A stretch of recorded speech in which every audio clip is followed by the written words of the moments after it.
नमस्कार, राधे राधे, राम राम। देवी और सज्जनों, आज के इस वीडियो में मैं डॉक्टर राजा मिश्रा सी नाम वालों के ऊपर में चर्चा करने जा रहा हूं। जैसे किसी का नाम सी से चंदा है, कोई लड़का है जिसका सी से नाम चंदन है, चंद्रकांत है, चंद्रमौली है, चमन है, कुछ भी सी से जिसका जो नाम हो, चंद्रभूषण हो, तो उन सभी सी नाम वालों के लिए आज का ये वीडियो समर्पित है, जिसमें 2026 की कहानी बताने जा रहा हूं कि 2026 में आपके साथ क्या क्या होने वाला है। 4 ग्रहों की चर्चा करेंगे। आपको मैं बता दूं कि इस वीडियो में सी 2026 पर चर्चा होगी, जिसमें 4 ग्रहों की चर्चा होगी। राहु क्या करेगा आपको, केतु क्या देगा, शनि क्या दे सकता है और गुरु क्या करेगा आपके साथ 2026 में। इसी को समझने का आज के इस वीडियो में हम लोग प्रयास करेंगे। देवी और सज्जनों, राहु जो है क्या है? राहु एक ऐसा ग्रह है जो भगवान श्री विष्णु को भी छलने में सफल हो गया, जो स्वयं मायापति हैं, यानी कि राहु माया है। जिस किसी भी चीज को देख करके आप मोहित हो जाते हो, माया में फंस जाते हो, वो राहु है। केतु क्या है? केतु मोक्ष है। मोक्ष का अर्थ है कि देख तो रहा हूं लेकिन उधर फंस नहीं रहा हूं, नहीं जाना है, उस चक्कर में नहीं पड़ना है। तो ये जो है सो केतु है जो मोक्ष है। शनि क्या है? शनि कर्म फल है। शनि के नाम से लोग बहुत डरते हैं, डरने की आवश्यकता नहीं है। शनि कर्म फल है। आपने जो कर्म कर रखा है, शनि वही परिणाम, वही फल आपको प्रदान करता है। देवगुरु बृहस्पति क्या है? ये ज्ञान है, ये लक्ष्मी है। ज्ञान के बदौलत आपको लक्ष्मी की प्राप्ति करवाते हैं। तो आज सी नाम वालों के लिए 2026 का समय कैसा रहेगा? ये राहु क्या क्या माया देगा, केतु क्या देगा, शनि क्या और गुरु क्या, इसी विषय पर मैं चर्चा करूंगा। मैं समझने और समझाने का प्रयास करूंगा कि सी नाम वालों के लिए ये कहानी जो है क्या लेकर के आई है। गोचर कुंडली मैं बोर्ड पे नहीं बना रहा हूं, लेकिन मेरे दिमाग में है, तो आपकी कुंडली के अनुसार ग्रह की स्थिति क्या है वो भी बता देता हूं। सी नाम वालों के लिए जो कुंडली बन रही है, उसके द्वादश भाव में शनिदेव है। बृहस्पति 2 जून तक तृतीय भाव में है, उसके बाद चतुर्थ भाव में उच्च के कर्क राशि में आ जाएंगे। राहु देवता एकादश भाव में है, केतु पंचम भाव में सिंह राशि में है। क्या होगा प्रभाव, आइए उसको समझते हैं और बहुत संक्षिप्त में 5-5 पॉइंट में बताने का मैं प्रयास करूंगा। देवी और सज्जनों, शनि के द्वादश भाव में होने के कारण 2026 में सी नाम वाले लोगों को कौन से वो 5 प्रमुख परिणाम मिलेंगे? कर्म फलदाता शनि, भाग्य विधाता शनि। सबसे पहला, आपके खर्चों में बढ़ोतरी कर देंगे। आपके पास में खर्चे ज्यादा होने लगेंगे।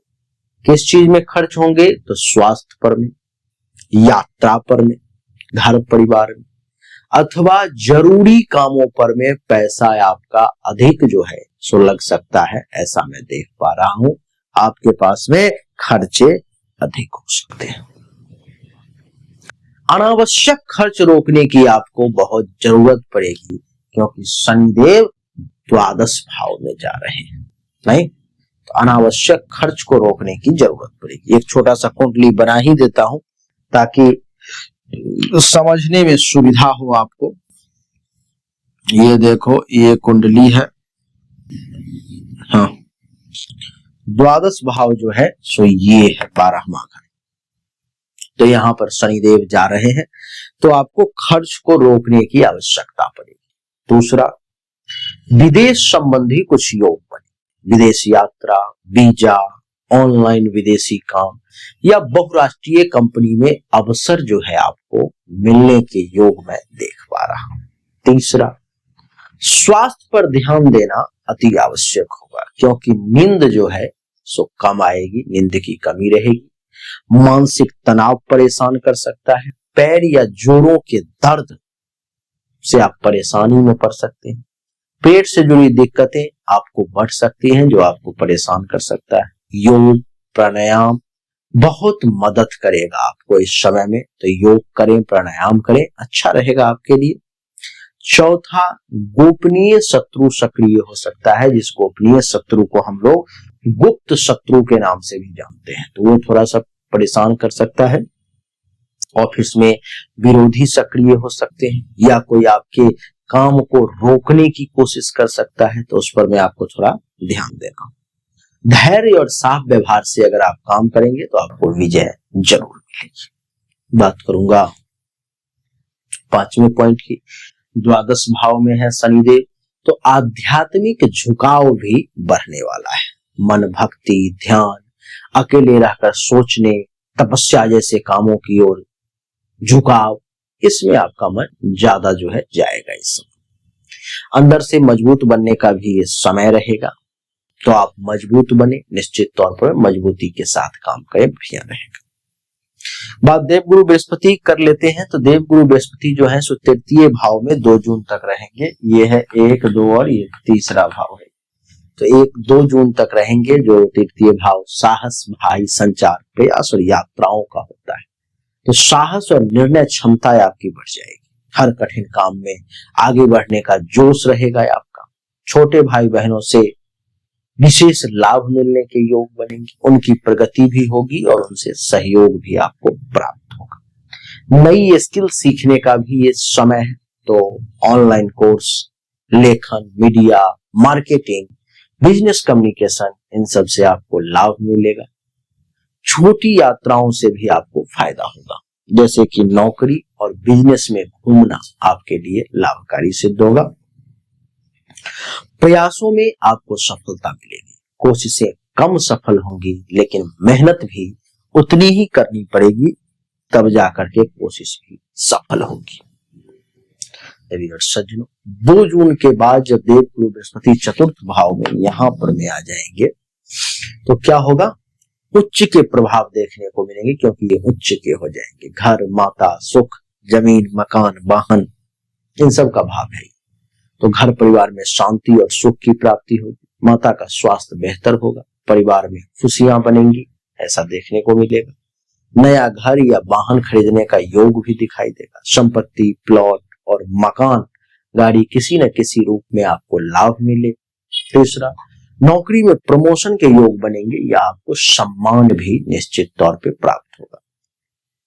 बॉस की कृपा भी मिलेगी। कार्यस्थल पर गुणगान और पदोन्नति की संभावना भी मैं देख पा रहा हूं। पढ़ाई में उत्कृष्ट परिणाम मिलने के योग हैं विद्यार्थियों को। विद्यार्थी को उच्च शिक्षा में सफलता, प्रतियोगी परीक्षाओं में लाभ, ये सब मिलने के योग है। मन की शांति और मानसिक शक्ति की प्राप्ति का योग है 2 जून के बाद। चिंता कम होगी, आत्मविश्वास बहुत बढ़ा हुआ प्रतीत होगा, जीवन में स्थिरता आएगी। बात अगर राहु देव की कर ले, राहु जो माया है वो क्या करेगा?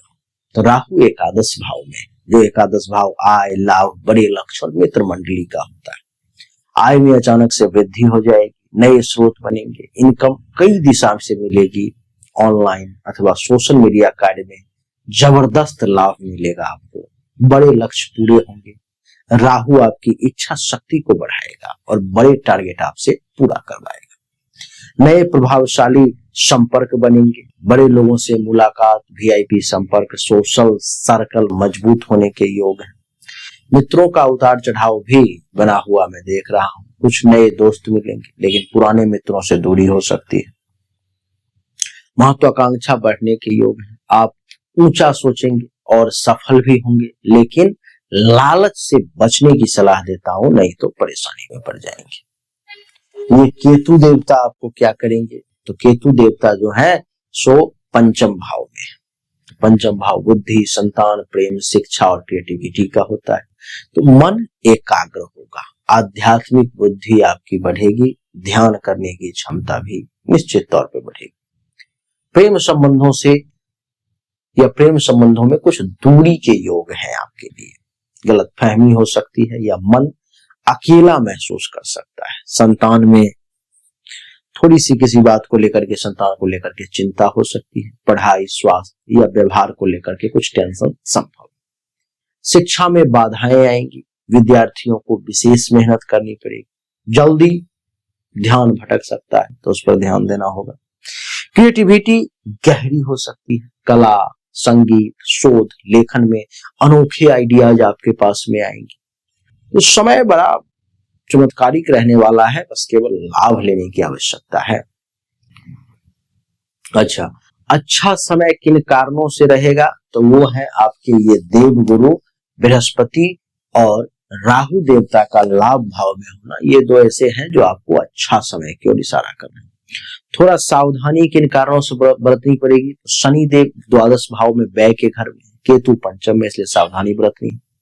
मुख्य उपलब्धियां क्या होंगी, तो आय में वृद्धि होगी, संपत्ति और वाहन के योग बनेंगे, नौकरी में तरक्की होगी, पारिवारिक सुख भी आपको मिलेगा, मान सम्मान की प्राप्ति भी निश्चित तौर पे होगी।